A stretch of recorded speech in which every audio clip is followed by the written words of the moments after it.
baby as well. And that was the reason why I built the platform, is because I wanted other women who look like me to know that they weren't alone. So when I started this here on TikTok, I wanted it to reach a broader audience. I wanted to reach women who are going through medical intervention. Even though we talk about, people naturally getting pregnant, especially in our culture, there's a lot of women who don't get pregnant naturally, and it's not very easy. And unfortunately, we do need medical intervention to have our children. And it's not talked about because people are ashamed of it. And I just want people to know that that's nothing to be ashamed of. We've had women on this platform who have been in their 20s having to go through IVF, that they were also told, at a younger age that they would never be able to have children. And so we are grateful for medical intervention, because some of us would not be moms because of it. So with that being said, I know a lot of these interviews have women who have their children, but guess what? Some of us still are on the fight to get our babies. And I think those stories are just as important as the ones that's success stories, because guess what? We don't know if our outcome is going to be the same. So Keke is brave enough to share her story with us, because she is on the road to getting her baby. And the thing is, Keke's young, like she is, she started this at a very young age. And so the struggle to have children started with her early. So if you want to share and start from the beginning of when you decided that you wanted to have children and how that came about and your discovery of your infertility, you can take it away. Hi, yeah. So, thank you for introducing me. So my name is Keke, guys. I started my journey, I guess it goes back to 2018 when my husband and I decided that we wanted to start trying to have kids. We got married in 2014. I've been with him since I was 15. Just to give y'all some background. But yeah, so we decided, we wanted to start a family in 2018. I always had the mindset of, I want to have kids before I'm 30. I want to be a young mom, like all those kind of things. And that's before I knew about IVF and the difficulties and all the things. And then time started going by where I was like, oh wow, I'm not getting pregnant yet. I'm not getting pregnant yet. This is crazy. I thought it was supposed to be like a smooth, easy transition. Like that's what you kind of grow up thinking. You got to avoid the pregnancies at all costs. So I was very surprised that being getting pregnant, it did not happen as quickly as I thought it would. So then I think I went to OBGYN first, and they they said I should get some testing, maybe see a fertility doctor, and that's kind of where things went on, and that's when I really got my eyes open to all things infertility, and I saw the other side of things. Um, I thought that like IVF was like for the rich people who just wanted like twins and didn't want to carry their babies and all kinds of stuff. Like I had no idea that so many people were actually doing it, but like privately. Like Right. I had no idea that getting pregnant could be so difficult. Like Right. I knew nothing. And it was something my parents couldn't advise me on. My mom had all her kids quickly and without any issues. My sister had my nephew without any issues. So I had no one to look to about that. None of my friends had told me they had any difficulties. So I'm just like kind of dumbfounded about about all that. But like fast forward, I found out that we were gonna need to do IVF. We could not get qualified for IUI, unfortunately, because we found out my husband has an issue on his side. He has a condition, it's called varicoles. I hope I'm saying that right. And it's basically where there's too many like veins around the scrotum area, and it's basically overheating the sperm and killing them off. And so his levels were not where they should be. And Right. then also on top of that, then I found out that I have low egg reserves. Um, And And how old were so you both at the time that you like learned these fertility issues? so when I first started my IVF, I was 32 going on 33. But when I first started, the when I found out that I was going to have to do all the things, all the IVF stuff, back in 2018, I guess I was like 29, 28, something like that. Right. But I didn't start doing IVF until I was already in my 30s because I just thought it would just happen. It would just happen like naturally. I was hoping for that. Some kind of And miracle would happen. and do you have like Um, PCOS or anything like that as well? Like, did you ever have difficulties with your periods? no, I never had like super crazy cycles or periods. I had like just like regular cramping, nothing where I was like passing out and fainting and going through all these pads and tampons, like nothing like that. Just very basic. My cycle lasted like, or my period lasted like 4 or 5 days. Right. Like my periods are pretty like light to medium, like just all Right. very normal, So very no, normal. no indications that you had any fertility issues or anything like that. No, not at all. Not at all. And then they did suggest I do the HSG Hmm. testing just to see if my fallopian tubes had a blockage. They did not have a blockage. And I don't know if you guys have had to do that or will do it. Um, Definitely take like something. Take like a Tylenol because I was like low key traumatized a little bit, just a little bit. Maybe my pain tolerance is low because I was like, this kind of hurts a little bit, but it's over so Yeah. quick that you don't get a chance to like react. But anyway, that was like one of the first procedures that I had, leading up to everything, the HSG. And then I got quoted for how much the IVF would cost, and I was like, oh, I was like, how are we gonna do this? I don't think How's anybody that? prepares you for that price tag that they put No on one, no one prepares you for the price tag. So I was like, oh my God, like, what are we gonna do? How's this gonna work? A lot of companies, they don't cover IVF. And then I started doing my research and Googling, and I found this group. And they said that one of the girls is part of the group. I don't remember the actual group name, but she was like, "Yeah, I found out I had to do IVF, and I found out Starbucks. I found out Starbucks. If you work there part time, Yeah. you have to do at least 20 hours. You will actually get coverage for IVF." Right. And I was like, wow, that's a huge sacrifice for me. I've never worked in fast food. I've always been a makeup artist. I've always worked in the makeup industry. And I was like, Starbucks? Me? I was like, I don't know how to do any of that stuff. I'm not a barista, but I was like, I have to do these things. This is the perfect opportunity. Like you only have to work part-time. Like that's like huge.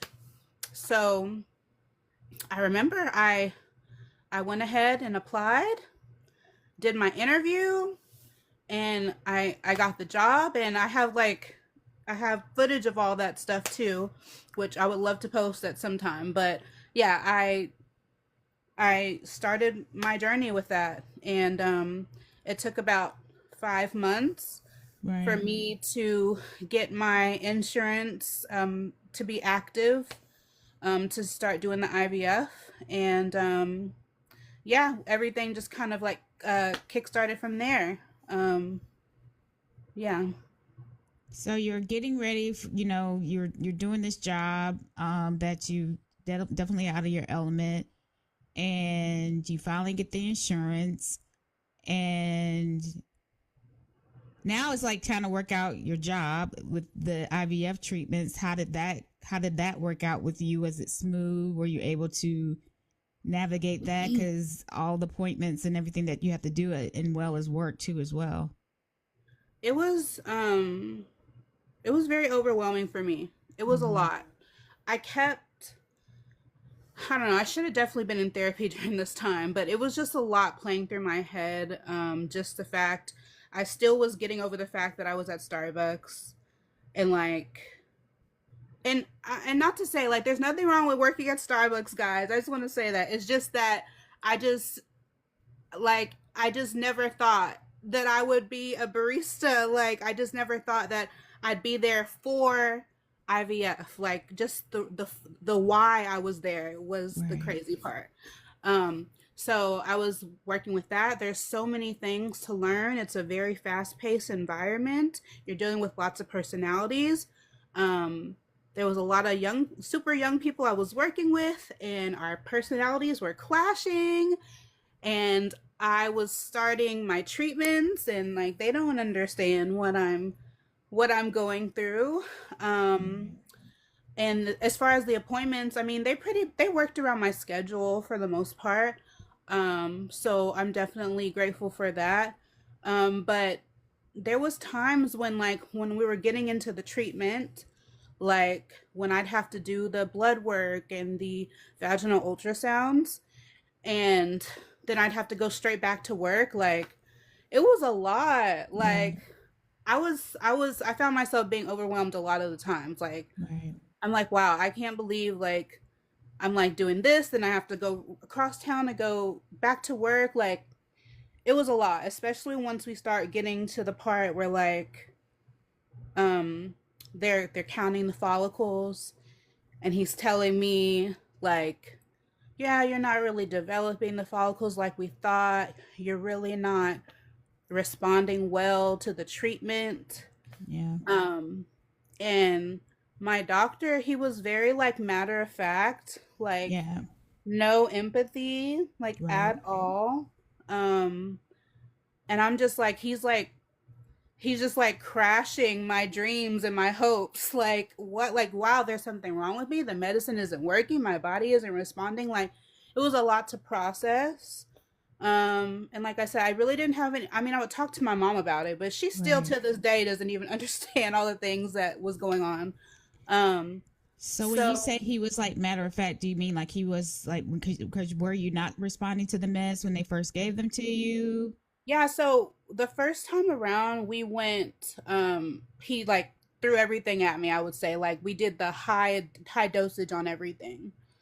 Um, high dosage on everything, and so um we found out that as it got closer to the time to figure out when we're doing the egg retrieval, um I just did not respond well to that. Right. I didn't really have a lot of follicles to show for it, Yeah. and that was a lot to go through. And my husband tried to make it to as many appointments as he could, but for the most part, like I was there by myself, and so it was a lot. It was a lot. I definitely It was like a dark place for sure. Like I felt a very dark cloud over me. So I'll just let you guys know what she means by a high dose. Is basically when they find out your egg reserve, they will do one or two things. They will do a high stimulation, which they're trying to push as many eggs as they can to grow. And when they do that, sometimes your body says, like, no. So probably maybe one of the indicators was, and I don't know if you know if your FSH was high or not, or higher. Mm-hmm. So sometimes if you have what you call is a follicle stimulating hormone, that's just basically what they give you when you're trying to do IVF. They're just trying to stimulate more than one egg. Your body essentially does that on its own with the Mm-hmm. FSH. It targets one egg and it stimulates that egg. It targets a bunch of eggs, and then all of a sudden, like whatever grows, it basically focuses on that egg to grow. The Mm-hmm. one egg to grow. That's how you ovulate, and then the process of trying to get pregnant happens. But when you're doing medical, they're trying to grow as many eggs as they can so that they can retrieve those and try to give you the best possibility of chances of getting embryos. Sometimes our bodies don't cooperate. Sometimes a lot of women who do have great numbers, their body does not like the meds and they don't respond at all. So sometimes you need like 2 or 3 egg retrievals in even order to even get a decent match of embryos. So what it sounds like, because your AMH was low, he was like, all right, we're gonna do a thing, and then your body was like, no, we don't like this at Mm-hmm. all. Mm-hmm. And then, and what she's saying is when you're getting that price tag of 20, 30, 10, depending what clinic you go to, 10, 15, 20, sometimes $30,000, and your body doesn't respond and you don't get any eggs, you know what they say? Well, we tried. You don't get any money back. So it's like going to, you're either going to spend money or you're going to spend time in order to do IVF. And she spent the time to get benefits that would cover it, to make it more affordable for her. And so at least it doesn't, it still stings. I'm not going to lie. It still stings that you go through all the sacrifices of working the hours, and then like your body's not cooperating with that. So you're already you're already at an impasse of feeling broken. Now Mm-hmm. you're feeling even more broken because your body's not doing what it's supposed to. What's wrong with me? You know, Yeah. and it's money.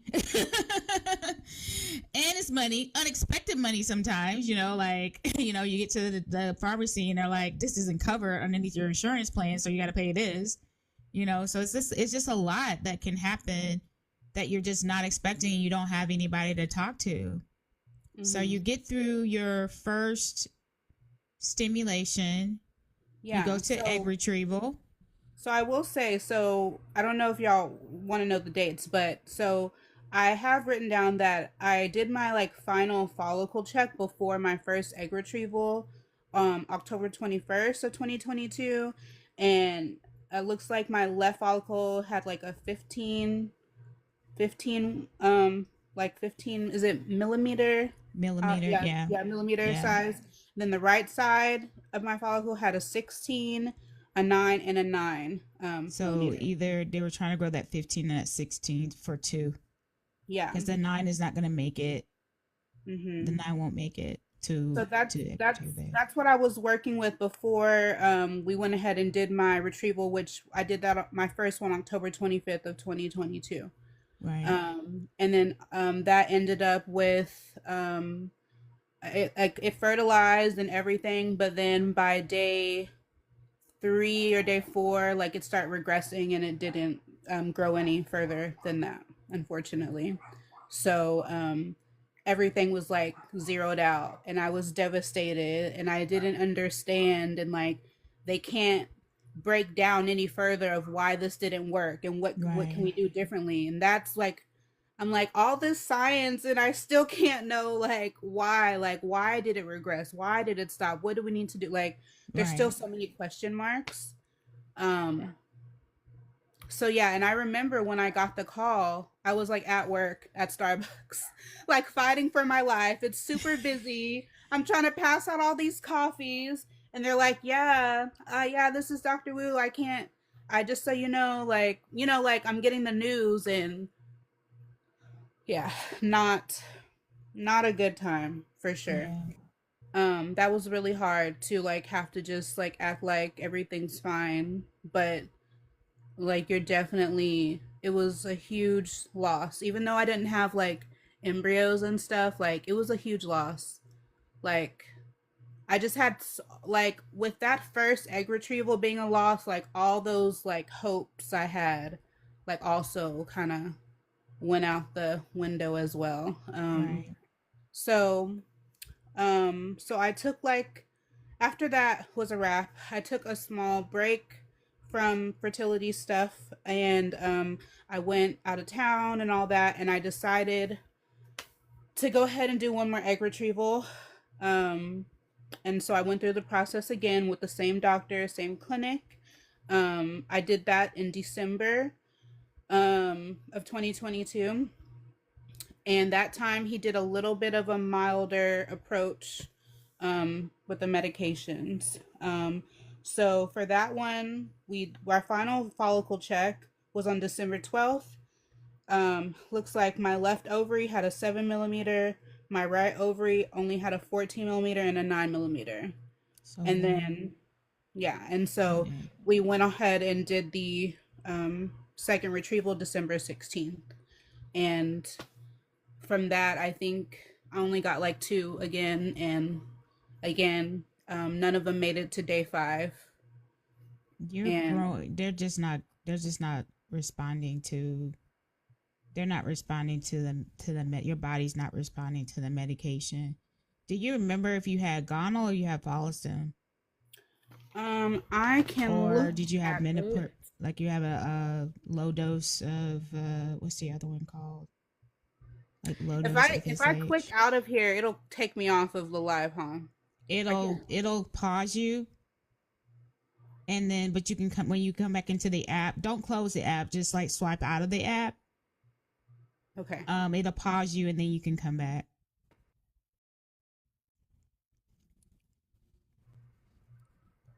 Hold on, guys. I'm gonna get that information for you. Okay. She's so cute. I'm not a doctor. I keep telling y'all that I'm not a doctor. I mean, we all get the same medication, or they all get the same medication when they're doing. They either get Follistim or Gonal. They also get mm, Menopur, which is very expensive. Um, but sometimes they'll do a low dose. Yeah, listen, when I was like real, like I'm not deep. Like when I was like I was laser focused on what I needed to do. I read every single post that every woman wrote, and was like writing things down and all that kind of stuff. But so that's how I know when she said her egg retrieval, she only so they like your eggs to get to about like 18, 19 millimeters. So when she's saying she has a 16, 17, a nine is not going to make it. Like in a 6, those are big, those are really small. So what they were probably trying to do is focus on those two, try to get them to grow. They just didn't grow. It's like you hear it, like I hear it now, and I'm like, that's how I know. I was like, so you only got one. That's how I know. So I can look at you if you tell me and say, hey, I got this many Okay. follicles, this how many millimeters. I'll tell you. I can usually kind of predict how many eggs they're gonna get. Okay. So it looks like the first time around he had me on the Gonal 300, Yeah, units, and Menopur 150 units. yeah, And then the second time around, I was on Gonal again, but we did 150. right, And then a microdose HCG, I right. think 25. Yeah. So he changed you from Menopur to that low dose HCG, Mm-hmm. thinking that it was going to be maybe a little bit less taxing on your body for you to grow the egg. So that's the other thing. Like that's the other one that they'll use instead. Now a lot of people respond really, really well to the low dose HCG, but again, it's just like trying to see what will work or not. But it looks like even still with the high dose and low dose, your body still basically responded the same. Mm-hmm. Yeah. So after that second one, I remember, let's see, I got the second egg retrieval done on, when was that? The first or second? Oh, okay. Yeah, I just remember like being in my car and like, man, that depression hit hard after the second one. And I will say with the second one, like I remember I already had blew through. So along with the Starbucks benefits, you get $10,000 lifetime, um like a lifetime amount of money for that. Like you only get like one time basically for drug usage. So the second egg retrieval, we already had blown through that with the first one since he used so much medicine the first time. Right. So we had to get we used future families to do a loan to help pay for some of the stuff with the second one. My mom put in money for it. Like she was like really trying to help me. I think that's like really that's like part of the sad part. Like my mom, like my parents really really supported me Right. and we're trying to help, and we like for that second time to not work was hard. And like I remember like getting those updates from the embryologist and like her telling me like each step, and I would always send it to my mom. And yeah, it was a very depressing depressing time. I really highly suggest people to um, have like a therapist or a psychologist when they're going through these things, because I did not have one at that time, and I don't suggest that. That was a Mhm. really hard time to go through that. So how are you feeling now? I know that you are, thinking about doing another third egg retrieval. How are you doing now? Because you're on how long of a break have you been on? Um, yeah, I haven't done anything IVF since 2022. Since then, it's been a long time. I just had to do a mental break. I just had to do a break of everything. It was too much. It was too overwhelming. It was too expensive. Um, I ended up leaving Starbucks shortly after the second one. I decided to start medical assisting school. I decided I wanted to be a medical assistant at a fertility clinic because of my experience I had with my doctor. And I was like, they need somebody in there that's empathetic and compassionate, because I cannot have these women going through how I felt. So I literally, like, that's like a huge reason why I went to school, to be a medical assistant so I could work at a fertility clinic. And so I literally did my externship at a fertility clinic. Like, it's a whole thing. Like, it really changed my life a lot. But so yeah, I'm still my life a lot. But so yeah, I'm still a medical assistant now. Um and yeah, since then I definitely changed clinics. I found a doctor who um he's amazing. He's compassionate. He'll put himself and his wife like in your shoes, like, okay, this is what I would want my wife to do if like she was in your situation. Like, he's like saying Right. stuff like that. Like, he's just a very nice, kind doctor. I wish I would have started out with him to begin with. Um, he's amazing. So I've done in-person consultations. We did the vaginal ultrasound. We've done blood work with him. But ultimately, I've still paused things because my BMI start creeping up with everything that's happened. Um, and with this particular clinic, your BMI has to be under 40, or 40 or under, really under 40, to with the anesthesiologist and that on that side of things. Right. So I've been trying to get my head back in the game so I can get that going. That's just been the only thing that's kind of been holding me back. Fortunately, also, my husband has IVF benefits with his job. So we'll be using his benefits this time around. But yeah, it's just hard. Like, I just had no motivation, to be honest. I'm like, well, I lost 20 pounds the first time.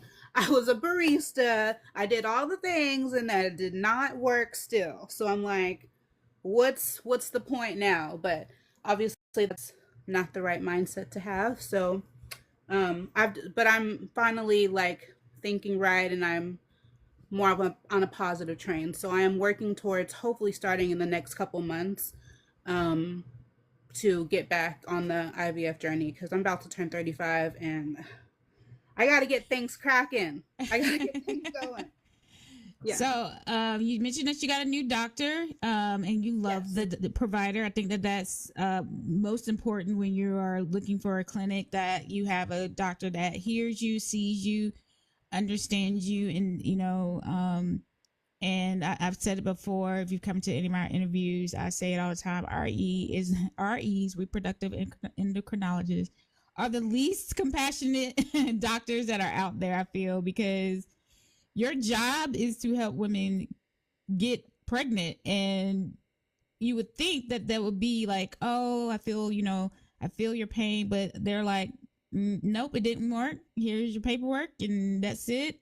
Yeah. Um, and you're just sitting there going like, wait, what? And I don't know if they're like just taught to just be like, this is an oversensitive subject, this is an oversensitive field, and you just kind of have to lay it out with your patient that these are your options. They have to have this sort of formula, or otherwise they would not be all the same way, for a lot of um when it comes to this field, because we all hear the same thing. It's very matter of a fact. Mm-hmm. This is what the data says. And I think maybe because when you're trying to get pregnant and you tell people that they always just tell you, just have faith, pray. And they are the total opposite of anything can happen. They're like, no, more than likely it's not going to happen. This is your chances of it happening. 20%, 10%, 2%. They're telling you that there's no, but God has the final say so. They don't say any of that kind of thing at all. Um, and so I think that's where the confusion lies with it, because so many other people outside of that medical field will tell you, oh, it's gonna in God's timing, very religious forward, and they're just not that when it comes to that. So definitely find a provider. I'm the same way, that she feels about her doctor. I love my doctor. Um, he's always willing to try different things. He's just as bummed as I am when I have a loss, because he feels like, what did he do wrong? That, the reason we're in the situation, that the reason I had the loss, because again, he was getting me pregnant. I'm just not staying pregnant. So, trying to figure out those answers, and that he's like right there with me. I think that that's like important when you have someone that you're paying your money to.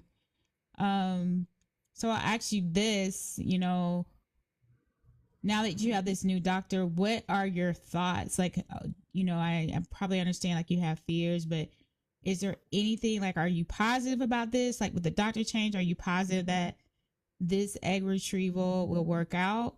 Do you have like, I know when I do this thing, I have A, B, C, D, X, Y, and Z plan. Do you have all those different plans in place for the next egg retrieval at all? Yeah, so I talked to him and he has a new plan he wants to do. He wants to do like low doses of everything. He wants to do a fresh 3-day transfer. Okay. And that's something obviously we didn't try to do that last time. So I feel I feel good about what he's suggesting. He also works with another doctor who like all he does is deal with women who have low egg reserve. So he has like all the guidance, all the things, and he himself is, amazing. So I feel good about it. I really do feel good about it. Are my hopes as high as they were when I first started? No, Right. they are not. Like I'll never be where I was in the hope category. But I feel good about this game plan. If it were to not work, I do have other plans in place. It's gonna hurt, but I do have other plans in place. And I'm also going kind of off what he suggested. He basically told me, I think you should definitely go ahead and try to do it again with you and your husband's DNA, like so it can be genetically yours. But he's like, if it doesn't work, I would highly suggest you go to donor eggs. Yeah. So that's something that I've been looking at. I've taken a peek at the donor egg website and looked at donors and all the things, and I'm not totally against it or anything. I think it'll just take some time to kind of come to terms that the child won't be DNA like biologically mine, because I'm like, I have a lot to bring to this child. Like it needs to have like half of my DNA. Yeah. Um but yeah, that's something I'm still questioning about, but it's definitely an option. Right. Also, I just for some reason I'm like I really want to try an IUI with donor sperm. Like, I'm like so curious to see if we introduce donor sperm, if I could get pregnant that way. Now that is a now I would say yeah. If if the low ovarian reserve was into play. Now you are 30. You said you're 35. I'll be 35 in September, yeah. So if they can get a good egg, it's a possibility that that could work. Um, and if you respect, if you respond to the meds appropriately, it's a lot cheaper than doing donor eggs. Mm-hmm. But was your spouse, would he be on board for it? My spouse is on board for it. Yes. Okay. So I mean that's the kicker. And before I started the interviews, now we did have a woman. None of her children are biologically related to her husband.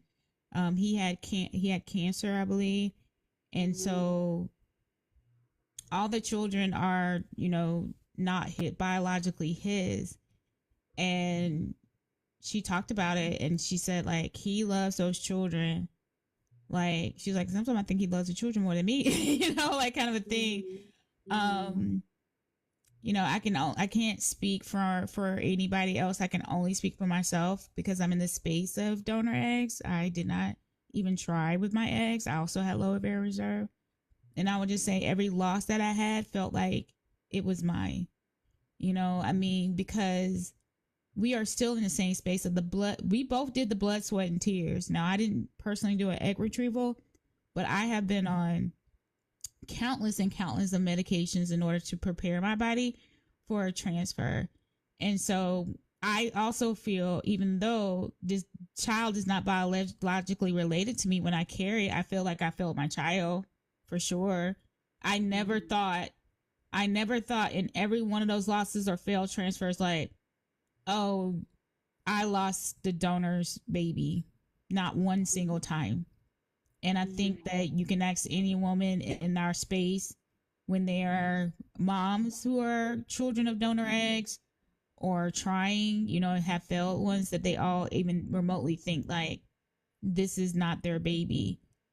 Leah's here and she's a donor egg mom, and you feel that failure you feel that the same way you feel those failures. I feel those failures the same way. I feel like sometimes I feel even worse because it's like, shoot, I had help. I had help. I was like, I had a good egg. You know what I'm saying? Like, yeah. And that's what they don't tell you either, is like they make it seem like donor egg is the end all and that's going to get your baby. And, we all have the same issues too. So, I just say donor conception is something at time you can work out on your own. If you have a working uterus and you don't have any other issues, then you can take your time on the donor egg. I know with you like ready to be a mom ASAP because you're with that old mom. Yes. I know. But you can take your time to flush that out and see, like, to really process. It is a process of grieving your own, not only your own fertility, but your own DNA now, because now there's a picture in your mind of some little boy or little girl that you've seen that maybe has like the same texture or hair or, just anything, maybe your skin color or different things. Leah says, my D and loss, I'd never say, oh, well, he was a donor, so, oh, well, on to the next. She was devastated. Now she's a mom and, she looks at that child, and most of them say that they even forget that they are donor conceived children. They are very grateful for those children and grateful for the gift that donor did for them in order for them to become moms. So, but I just say everything like that can be flushed out in your own time. And we're here to support you when you. If you get there.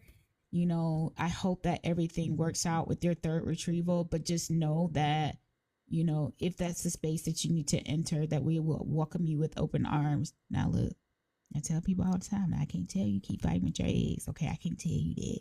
I didn't fight with mine.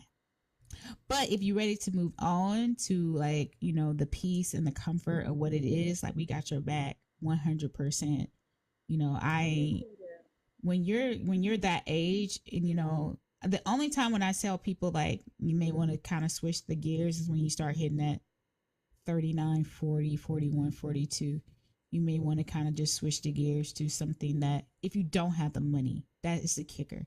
Financially, if you can't afford to keep trying, then maybe you want to switch to something that's a better option, a better guarantee, not a full guarantee, but a better guarantee. Mm-hmm. of bringing home your baby. But at 35, I would say try. I'm with your doctor. I would say definitely try again. But Mm-hmm. only you know when enough is enough. You're the Mm-hmm. only one who knows that. And I think even like after your second retrieval, you're like, that's enough. Like I need a break. Mm-hmm. And Yeah. then now, and even like, I'm on a hiatus too. My loss was in November. I'm on a hiatus. I'll go back when I'm ready. The embryos will be there. But Mm-hmm. is my mind going to be ready for that? Is my mind going to be ready for it right now? The answer is no. It's not ready right now. What kind of mom would I be?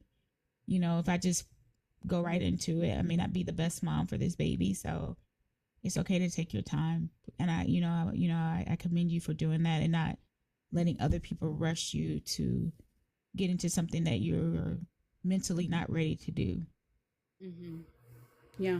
What is the process like preparing your body for transfer with donor eggs?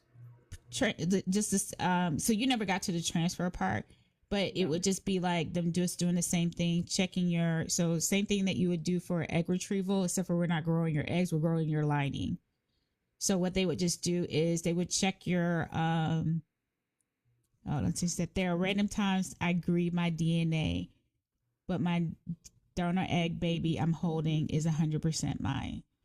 And I think that's a fair statement to say, like, you'll probably always just grieve what could have been.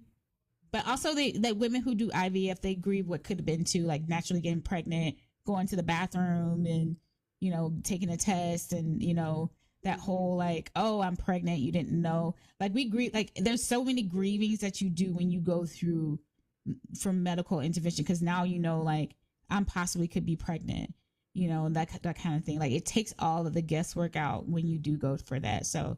that's not anything, I think there's different types of grieving, especially when you just don't have a child the way you intended to have it. Mm-hmm. But instead of growing follicles, we're going to grow your lining. So they'll just basically do an initial ultrasound. They're going to do blood work. They're going to check your estrogen, your progesterone. They're going to test your estrogen and progesterone. So they're going to make sure your estrogen is low. They're going to make sure your progesterone is low. They're going to make sure your lining is thin. And then they're going to start the process of growing your lining. Some people do what's called a mock cycle. The mock cycle basically means like you'll go through the whole process of embryo transfer. They're just not going to transfer the embryo. They'll take a little sample of your lining just to make sure that you have the right amount of progesterone in order to sustain the pregnancy. Now, they may not do it this time because, again, you've never had a transfer. So they may just say, we're just going to just do the normal standard, how many units of progesterone and all that kind of stuff. Now you have multiple miscarriages and your embryo is like they're not sticking, then they may do a mock cycle just to make sure that you're getting enough progesterone in order to sustain the pregnancy. Like for me, I never did a mock cycle because I keep getting pregnant. So it's not the thing that I'm not getting enough progesterone, in order to it is something else that's happening Mm-hmm. after I'm having after I'm getting pregnant. So some people do just so I've just only done estrogen and progesterone. I do estrogen for like a couple of like 10 days, 10 to 15 days, just to make sure my lining is grown. And then I switch over to progesterone. That's what most people do. Now, some people they'll do Lupron in the mix of it. Some people will also take letrozole as well to help with lining growth. So there's a couple of things that women may take in order to do to grow their lining, because some people still have a hard time growing their lining. They can do what's called a natural transfer that goes with your cycle. Now that takes if you don't have a normal cycle, if you don't ovulate at the same time, that can be a pain because um you have more appointments, because they're going off of, they're going off your cycle. They're making sure that your lining is growing appropriately along with your cycle. And if your cycle is unpredictable, you need to be prepared to do more, because you may come in today, you may come in tomorrow, you may have to come in like every single day versus Okay, come in on the 10th, come on like the 15th, like that when you're doing medication. So, but some people perform better under the natural transfer versus a medical transfer. So I usually do a medical transfer. My lining my lining sucked. My lining really sucked this last time. I usually don't have a problem growing a lining. I had a terrible time growing a lining this time. I don't know why I couldn't grow a lining, but I had a terrible time growing a lining. And that just could mean because I'm getting older and I'm not just making enough estrogen. So um definitely want to think about something maybe to do next time. Probably have to do estrogen vaginally versus just taking it orally. My body just may need it like both ways. So and that's a strong possibility too when growing a lining too. Okay. Are you writing this down? Yeah, I'm trying to take notes because Yeah. my doctor made it seem like he's like, yeah, like if you do decide to do donor eggs, it's like so much easier for you. It's like less on your body, less medications. Like he made it seem like it's like so much simpler to do donor eggs. So I'm I like, mean, the only thing you do is just take out the egg retrieval. That's pretty much it. But like, we've had women who had a hard time. I think D, she had fluid in her uterus. oh my You know what I'm goodness. saying? That's a possibility. So you have to like take an antihistamine. They've taken that to dry it up. But most of the time, and she was asking questions. She was like, "I have fluid. Should I do the transfer?" Half said yes, half said no. I was on the Mhm. no train because I'm like, if you got fluid, there's an indication there's something else. So I said Mhm. no. So she did her first transfer with the fluid. They tried to clear it out. The doctor tried to get it out. She had a failed transfer. I think, Leah, do you remember she had fluid the second time or not? I can't remember if she had fluid. She's pregnant now, but I can't remember. I think she had fluid, or no, she maybe not didn't have fluid.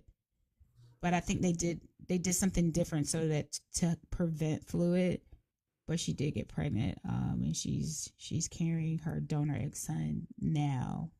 That's Um, amazing. yeah, so I don't think she did. I don't think she did either. Definitely the first time she had fluid in her uterus. We all told her no.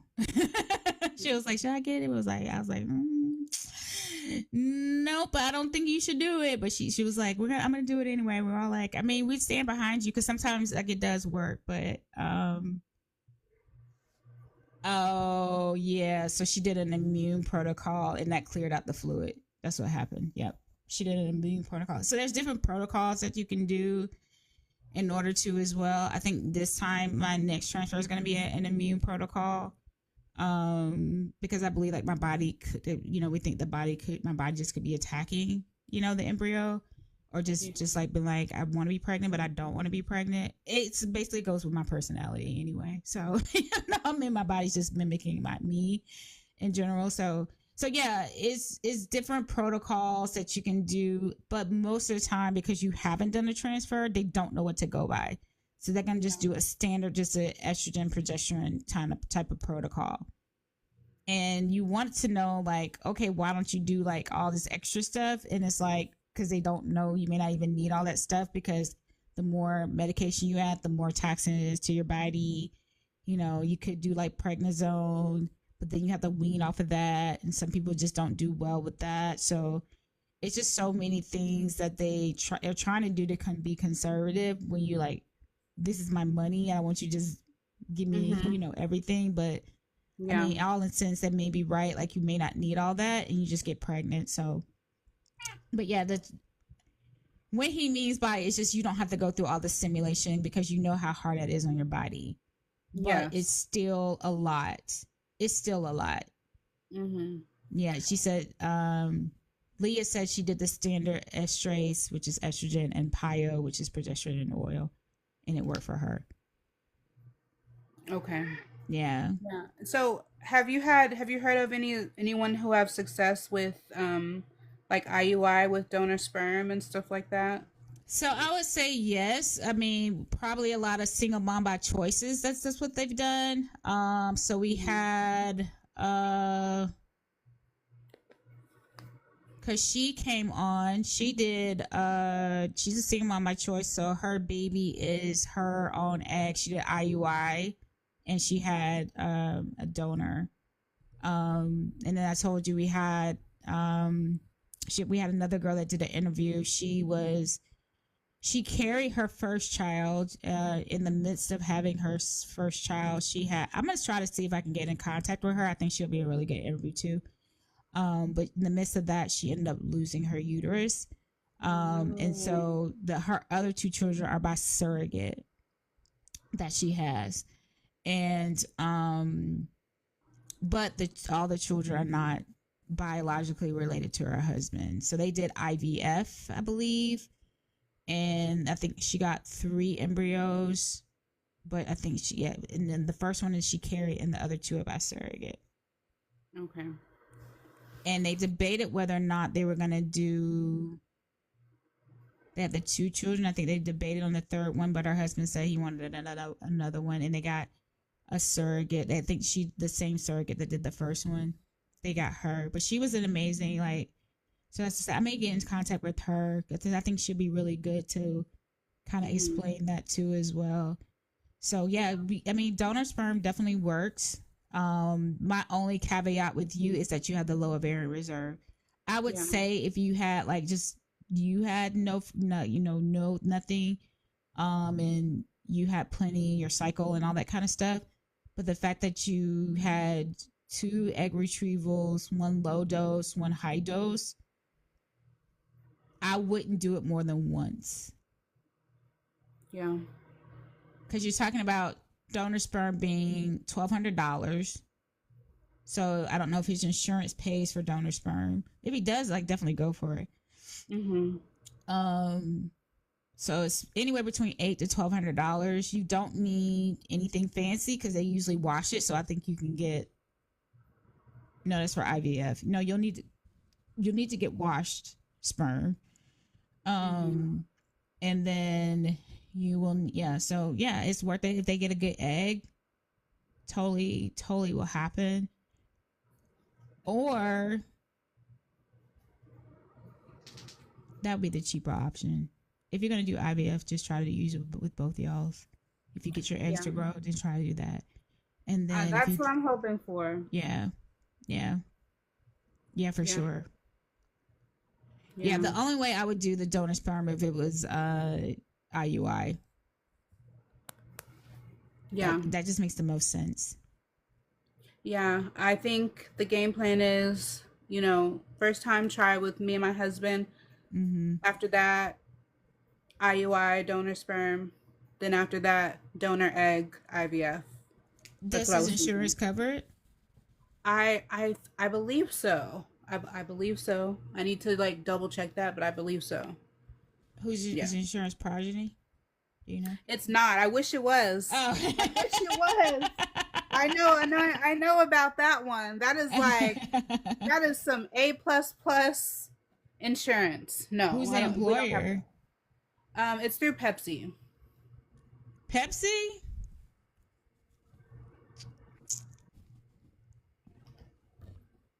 Do I know about Pepsi? Oh no, if their benefits are online, I could probably go through it. But yeah, I need to go through all that, and because like I said, it's been a long time since I've even had to think about these things again. But yeah, we will see, because I definitely, obviously this stuff can be super expensive, and I want to do things that make sense financially, physically, mentally, all the things. Yeah. Look at God. You know what I'm saying? I like when is it PepsiCo or Pepsi? I think PepsiCo. PepsiCo. I love it when a company puts their benefits online. It makes my life easier, so I can just say if I want to work there or not. So you get fertility benefits. You get including IVF, surrogate assistance up to $35,000. There we go. Now let's see if it gives me more information. Because I like when y'all tell me stuff that I don't have to go look for. 35. Let me see here. Parental leave, you get 6 weeks. Adoption reimbursement. up to 35,000. Assisted reproduction, IVF, egg freezing, and surrogate assistance up to. So probably not donor eggs, no. Mm. But you can go. But you know, you're not used to a part-time job, so we can go work at Target real quick for some donor eggs. Wow. Mm-hmm. Maybe. I just let you know. I just put that little nugget in the back of your mind since you already did Starbucks. You know, you can work at Target. That Target gets out for like 3 months. You know what I'm saying? Or I know my friend who has gone through IVF. She works for UT Southwest. They do have progeny for UT Southwest. So I could try to go ahead and be a medical assistant over there and do that. So I You can know get what the I'm good saying? old progeny. Don't tip me with a good time. You know what I'm saying? Yeah. So you can do that. Definitely do that too. That is definitely a possibility. I say do it all. Know your options. Come to the stores. Come to the gurus and be like, hey, I tell them, how you paying for this? I'm like, I'm glad you asked because my job Yeah. paid for it. My job paid for it. A lot of our jobs paid for it. I'm Mm-hmm. currently on the road to looking for another job that pays for it because Ronnie done ran out of little benefits. You know what I'm saying? And I don't like to pay for this, so I'm looking for another job that pays for fertility too as well. So that's Mm-hmm. what I said. So shameless plug here, Ronnie. He just messaged me today. I didn't check the messages, but I'm working on an app, a little one-stop source where you can look at Oh, employers that that'll be have, awesome. yeah. He That'll be just real like, good. because I was like, hey, I was asking about something. He wanted me to do something else, and I was like, I can't do this until you give me that. And he was like, so he wrote me back, but I haven't checked it yet. So Okay. yeah, I'm working on the app. That's why when you said it, I was like, is that on my list? Because I have to, benefits change from year to year. So if it's Mm-hmm. not on my list, it is now. That will and they have the benefits online too, which is great. So I can because I'm trying to link what I can, so you can look at it yourself, dive into it, see what else you need in order Yeah. to get those benefits that you need. And it'll start from IUI to IVF, all of the things. Also, I'm trying to do with them is if they have work at home jobs, and also if they have your maternity benefits, because I feel like, in my opinion, if I did all this to have a baby, I need y'all at least get me what I'm saying, 8 weeks or 12 weeks, 6 months if you can. I Yes. need to know those Yeah. things. So I'm trying to link the maternity benefits to it as well, surrogacy, and then some companies I found they did foster to adopt. They help with that, and they help not only with adoption. I'm doing the research. I found some companies really really are into family planning, and they help you a lot. So Mm-hmm. hopefully I'll have it out um by this year. I was hoping to have it out last year. Just some things came up personally with my loss. I just kind of just stopped working on it, but I've gone back into it in January and started working on that. So I'm hoping to have it come out soon for women, so they'll at least have some sort of direction of um how to pay for this, and then also hope to expand it later, that companies come to me and for recruiting, to let a blast of women know that this is hiring, or even just with scholarships and different programs, finance companies that are offering different things to help women pay for their babies, that they all can able to become to. I just tell people to think about it, the glass door for the fertility world. So you would know hey, is this somewhere I want to work? A lot of Mm-hmm. people may not want to work, they may want to just change careers and go somewhere. Like you said, UT South has it and you didn't know, but it's somewhere where you would work permanently, and you will know everything, how that works. So that's Mm-hmm. what that's what I'm kind of working on. I've been working on the That's background. awesome. I'm kind of hoping that comes out pretty soon. I'm excited. I'm actually using my own app too, so That's I'm so using it cool. too as well.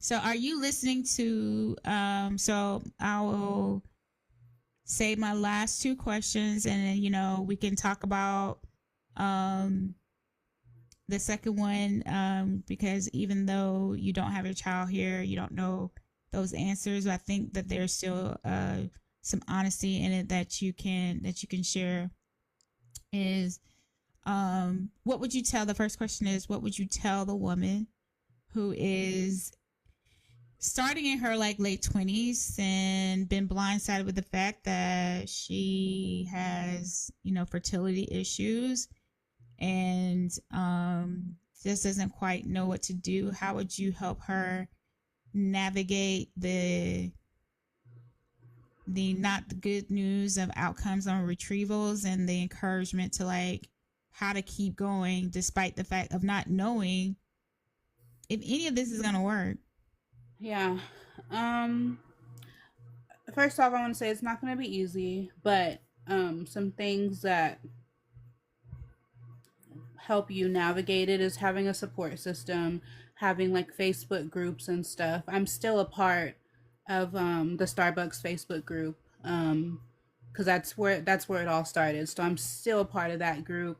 That was really helpful for me because they knew exactly what I was going through. So finding a good Facebook group, having like your circle of friends and family that you can trust, like if your parents are in it with you, if you have your core friends that are in it with you, like share your journey with them. Like they may not understand everything, but if they're like your day one friends, like they will be there for you. Like my best friend, um, one of my best friends, she got all the sad phone calls and the walk of shame and all the things. Like she saw it all, she saw all the emotions, and so she really helped me get through a lot. So yeah, that I would say that's the main thing. And also what I've been trying to do too is like if I have opportunity to talk to like younger women, like when I was in my medical assisting program, I was in it with a lot of younger girls that were like early 20s or like they just graduated high school or whatever. I'm like I already just went ahead and told them, I'm like, if y'all know y'all want to have kids and y'all want to have a family, like just like start early. Like you just, it's not as easy as y'all think it is. I'm like, go ahead and get some testing done. Like I probably sounded so crazy, but a lot of them I was like pretty transparent with, and I told them like because they were wondering why I was so like gon ho about doing my externship at a fertility clinic. I'm like, well, this is Right. why.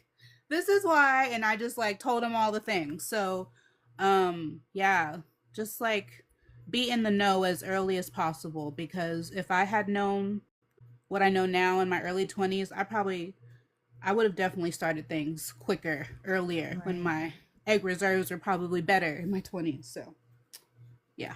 I definitely Hope have to that agree with answers it. that. Oh no, I definitely can agree with you. I tell everyone, know your own fertility. Even I have a bonus daughter. When she started her cycle, we definitely talked about knowing your own body, knowing your own symptoms, and like, because when you go to the doctor, they're gonna tell you, oh, you need to do X, Y, and Z, and because you have the information of how your cycles are and all this kind of stuff, and you can verbally tell them like it's this many days apart. This is my normal. you know they may want you to do things that you may not be comfortable with, and because you know those things, you can probably say that's not what I'm looking for, or even to say like I think something else is wrong. Mm-hmm. um because I told her, I was like, my cycle symptoms are not the same as your cycle symptoms. There's things that my gut body goes through that your body may not go through, so it's important for you to know your own things. And I agree with you. I tell anybody, you should not be in your 40s like I was getting your first ultrasound.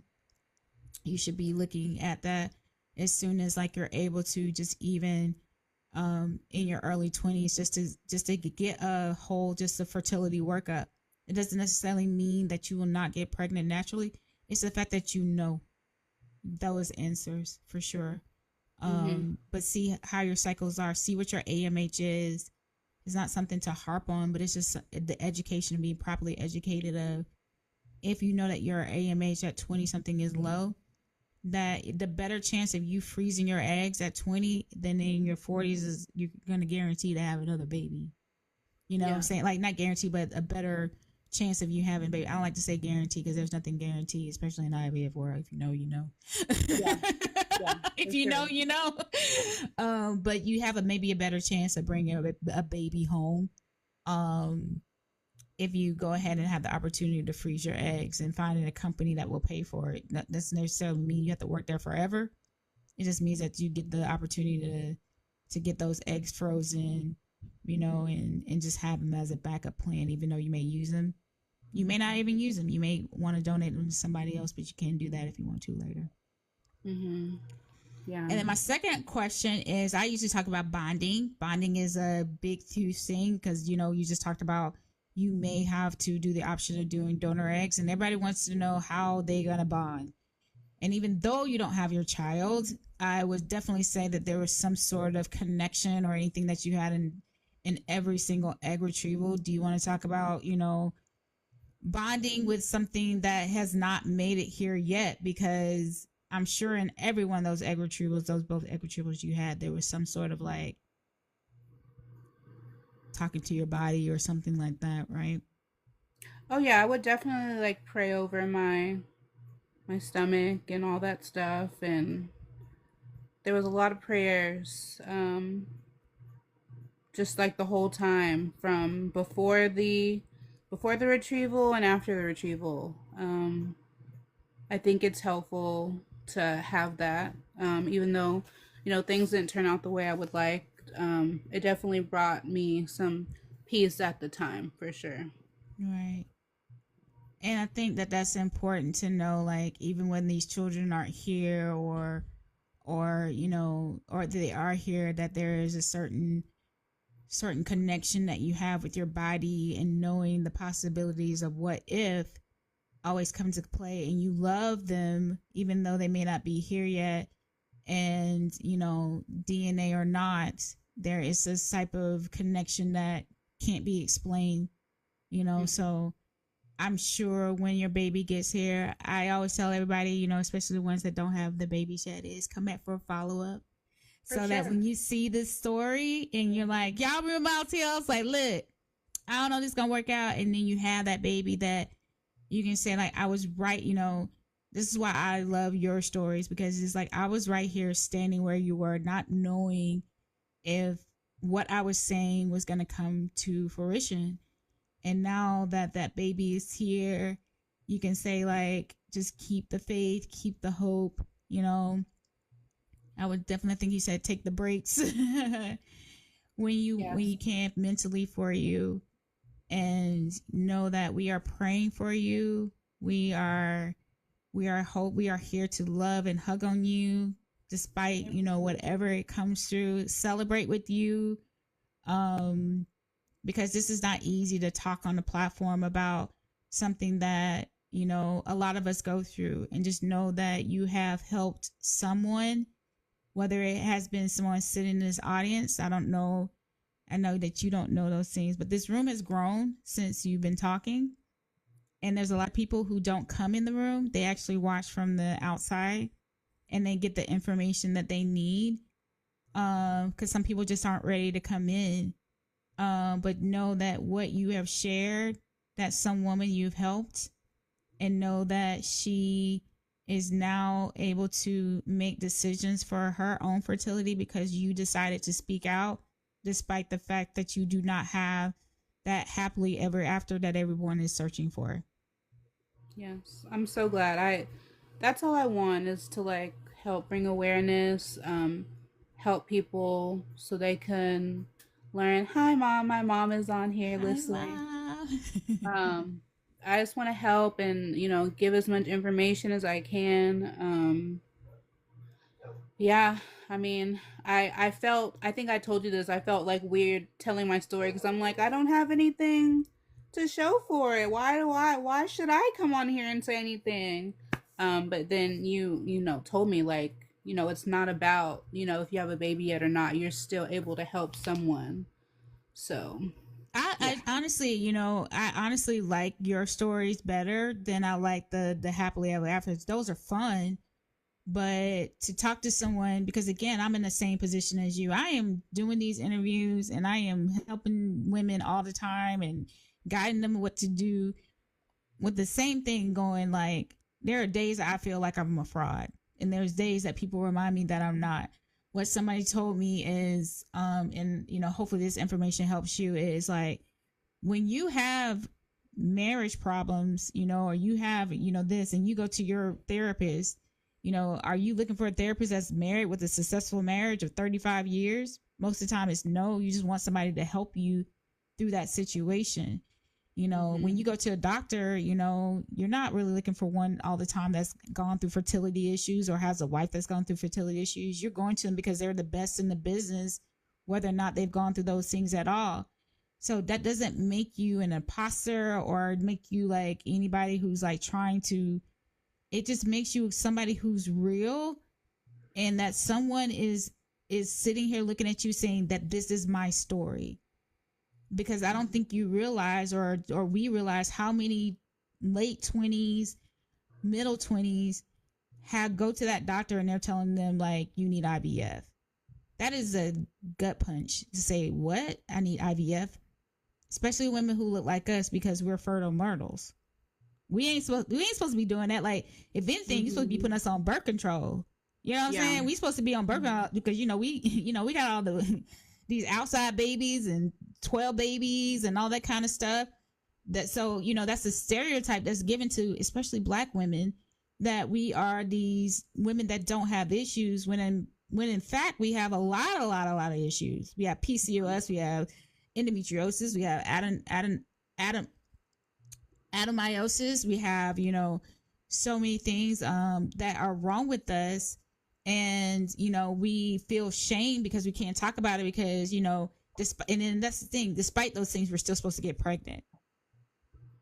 Fibroids is big in our community, and we have so many women who lose children because of fibroids, but we're just supposed to hang in there and that's supposed to be okay, when in fact that's not always the case. A lot of us have fibroids, and we all have miscarriages and different things like that, incompetent cervix. We all deal with those type of things that keep us from having babies. So when I see women who like me and they know and they're telling their story and they're saying they're going through the same thing, because like what you said is when they told you IVF, you knew nobody who went through IVF. Now it's not the case because you're in the community now, so many of us. Mm-hmm. But you thought like, am I supposed to be doing this? Because I don't hear nobody else doing it. Mm-hmm. Yeah. And then it's like, once I started it, then all people came out of the woodworks all of a sudden. Then I started hearing all the stories. I'm like, where were y'all? Where were y'all before? Like, okay. I did the same thing. Yeah. I was at my previous job. I was at there, and I was like cleaning out my desk and stuff because I was actually leaving to go to a job that had fertility benefits. Mm-hmm. And they asked me like how I was doing and stuff, and I was like, yeah, I took a break. I had a miscarriage, and they were like, oh yeah, I had 3 or 4 of them. That's what I'm saying. I was like, wait, what? Crazy. I was like, excuse, pardon me? Like, does anybody want to talk about this? And they was like, yeah, I had about 3 or 4 of them. Don't worry about it. You'll have one. And I'm like, are we just so numb to the fact that this happens to us that we just assume that it's going to happen and like move on? And so that is why this platform was invented, so that someone could look at this and say, hey, I'm seeing Keke on the platform. I'm seeing Ronnie on the platform, and they're going through the exact same thing. And now I know that the decision of going through IVF or going to medical intervention or doing the IUI or using donor sperm or using donor eggs is an okay decision. Mm-hmm. Because most of the time in your family, they are, and girl, don't be talking about donor eggs and stuff. So wait a minute. So what does this mean? Like is it their baby and you like taking their baby? It's like, no, I actually gave them money. So like, no, they can't take it. Like, well, what if the ladies show up at your door and try to take their baby? First of all, once again, it's not their baby. We signed a contract. Yeah. And number 2, why is somebody who has no clue about this child even exists and want to come and pick them up? Like, what? Like, no, they're not going to come pick up their baby. They're not going to do it. But people have those kind of questions, and I don't ever mind answering them. Just because again, it just relates to proper education. And then, sometimes you see people and they ask the question like, okay, so this is not your baby. Like, you had this baby, but it's not your baby. But why does the baby look like you? I can't answer all them questions. Ask God. He fixed it. Yeah. He fixed it. You know what I'm saying? Yeah. Yeah. So it's, coming to the community. even if whatever, like we're here to support you, and that's just said love on you, and my space here, whether it's here or any other, I always offer a safe space. I say there's not one right wrong answer, um and that's why I say it's so many different paths to become a mom, and every story should be celebrated. Thank you. I appreciate it. And I just want to send you all the prayers and everything on your journey as well. You've gone through a lot. I can't even imagine going through what you've gone through. Like, I've never even been pregnant before, so I can't even imagine. So you're a very strong woman for doing all this. You're welcome. And when you get to your transfer part, if it's very new, always message me and I can help you walk through, like, that process. It can be taxing, especially because I think, like, I hate the fact that he's like, oh, it should be a breeze, and it's not always a breeze. That's what I say. Your lining may not the same way your eggs didn't cooperate. There's a chance that your lining won't cooperate either, honey. Everything gets ghetto real quick. I hate that. I hate that. So you be like, okay, so I pray, like, that everything goes up without hitch. Your lining grows beautiful. That's what we pay for. Beautiful lining, trilaminar. But I'll be honest, I've never had a trilaminar lining, and so that's always been an issue. My lining has always been off, but it comes to a point where it kind of cooperates. So just know that it's not always just like the egg retrieval wasn't easy. Transfers can be a bit, but we're gonna pray that it doesn't happen for you. We're gonna pray that your lining just builds. It's beautiful. It's trilaminar. I appreciate everything is cushy and squishy for that little embryo to come and implant and grow. That'll be great. And all the things, and we see like that positive pregnancy test and all the things that I love to see, and all the updates that make me smile and say that this platform is definitely worth it. My losses make this worth it. I would not have this platform not for my losses. And that's what I always just say. This would not exist if I didn't have to go through the things I would. There would be no platform for any of y'all to speak and tell your stories had I not had my tragedy. Mm-hmm. Wow. So is there a song that you listen to